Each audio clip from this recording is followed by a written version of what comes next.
আসসালামু আলাইকুম এভরিওয়ান। আজকে আমরা পদার্থবিদ্যা 2 এর বিকিরণ চ্যাপ্টারটা যে সমস্যাটি নিয়ে আলোচনা করব সেটা হচ্ছে শীতলীকরণ পদ্ধতিতে তরলের আপেক্ষিক তাপ নির্ণয় পদ্ধতি। দেখো, নির্জনের শীতলীকরণ সূত্রটা হচ্ছে আমাদের মাইনাস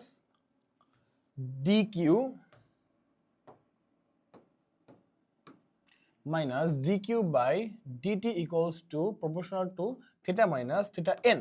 ওকে, এটা হচ্ছে আমার ভেরিফাই। এখন এটা হচ্ছে কিভাবে আসলে কার্যপ্রবাহী হয়, আমরা কিভাবে বের করি, ঠিক আছে? এটা আসলে এটা হচ্ছে, দেখো আমরা দেখি।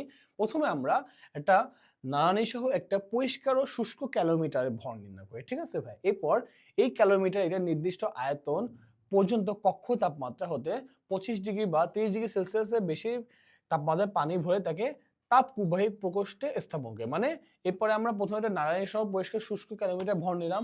এরপরে ওই ক্যালোরিমিটারটা নির্দিষ্ট আয়তন পর্যন্ত কক্ষ তাপমাত্রা হতে আমাদের 25 ডিগ্রি বা 30 ডিগ্রি পর্যন্ত পানি ভরবো আমরা ওইটাকে, এবং সেটাকে কি করবো ভাই, তাপ কুপরিবাহী প্রকোষ্ঠে স্থাপন করব। তাহলে যেখানে আমাদের তাপ বাইরে যেতে পারবে না সেখানে আমরা স্থাপন করবো। ওকে, এরপর কি করবো ভাই, এই যে তারপর নাড়ানি দ্বারা পানিটা ধীরে ধীরে নাড়াতে হবে। তাপ কুবাহিতে আমরা প্রবেশ করবো পানিটাকে, তারপর কি করবো ভাই, এটাকে নাড়াতে থাকবো।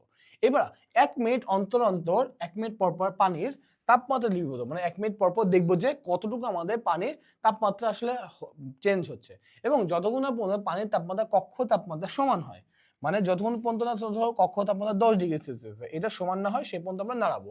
এখন পানি সহ ক্যালোমিটারে ভর নিয়ে এই ভর হতে ক্যালোমিটার ভর বাদ দিয়ে, মানে এখন পানি সহ আমরা ক্যালোমিটার ভরটা নেব, এরপরে ওই ভরটা থেকে ক্যালোমিটার ভরটা বাদ দিয়ে দেব, দিলাম।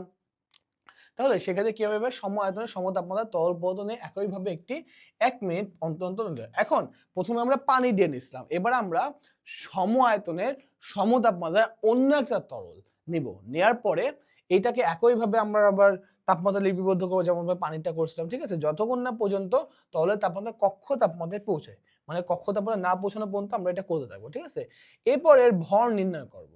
তাহলে খালি ক্যালোরিমিটার ভর বাদ দিয়ে তরলের ভর বের করবো একইভাবে, মানে পানিতে যেভাবে আমরা নানি সহটা বের করেছিলাম, তারপরে আমরা ওই ক্যালোরিমিটার ওইটা বাদ দিয়ে দিয়েছিলাম, একইভাবে এই তরলেরটা আমরা বের করবো, করলাম।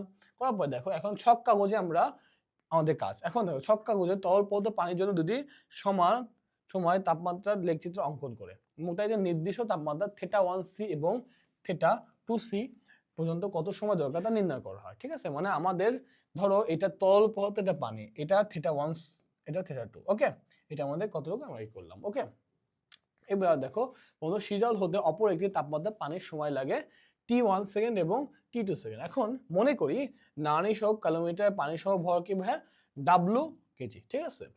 এখানে আমাদের W is equal to ms, ঠিক আছে? এমটা কি ভাই, বস্তুর ভর বা পানির ভর, আর এসটা কি ভাই, আপেক্ষিক তাপ। ওকে, এখন প্রথমে আমাদের পানির ভরকে আমরা m1 কেজি ধরলাম, আর তরলের ভরকে আমরা ধরলাম কত, m2 কেজি। তাহলে আমাদের পানির আপেক্ষিক তাপমাত্রা কত ভাই, S1 joule per kg per kelvin, আর তাহলে কত ভাই, S2, এখানে S2 হবে S2 joule per kg per kelvin, ঠিক আছে ভাই? এটা দেওয়া আছে। এখন আমরা টি সেকেন্ডে পানি ও ক্যালোরিমিটার কর্তৃক বর্জিত তাপের হারকে আমরা যদি বসাই, তাহলে এটার সমীকরণটা আসে এমন, m1 S1 plus W into θ1 minus θ2 divided by T joule per second. এখন T2 সেকেন্ড পর এটা আমাদের T1 সেকেন্ডের জন্য আমরা বের করলাম কিসের ভাই, পানি ও ক্যালোরিমিটার, এবং T2 সেকেন্ডের জন্য আমরা কিসেরটা বের করবো ভাই, এই তরল পদার্থ এবং ক্যালোরিমিটার, ঠিক আছে? এটা বের করলে কত আসতেছে ভাই, m2s plus W into θ1 minus θ2 divided by T2 আসলো, ঠিক আছে? এটা হচ্ছে আমাদের শীতলীকরণের হার কিসের ভাই, T2, বা অর্থাৎ আমাদের পরবর্তী যে আমরা তরল পদার্থ নেব এবং পানি নেব, মানে পানির পরিবর্তে যে তরল পদার্থটা নিচ্ছি তারটা বের করলাম, ঠিক আছে? এখন দেখো, এই দুইটা শীতলীকরণ হার সমান হবে যদি আমরা নির্জন শীতলীকরণ সূত্র দিই, তাহলে এইটা এবং এইটা যেটাকে আমরা ইকুয়াল লিখতে পারি না ভাই? তাহলে এবার দেখো, এখান থেকে আমাদের যে যে পয়েন্টগুলো আমাদের বাদ দেবো সেটা আমরা বাদ দিয়ে দেবো, ঠিক আছে ভাই?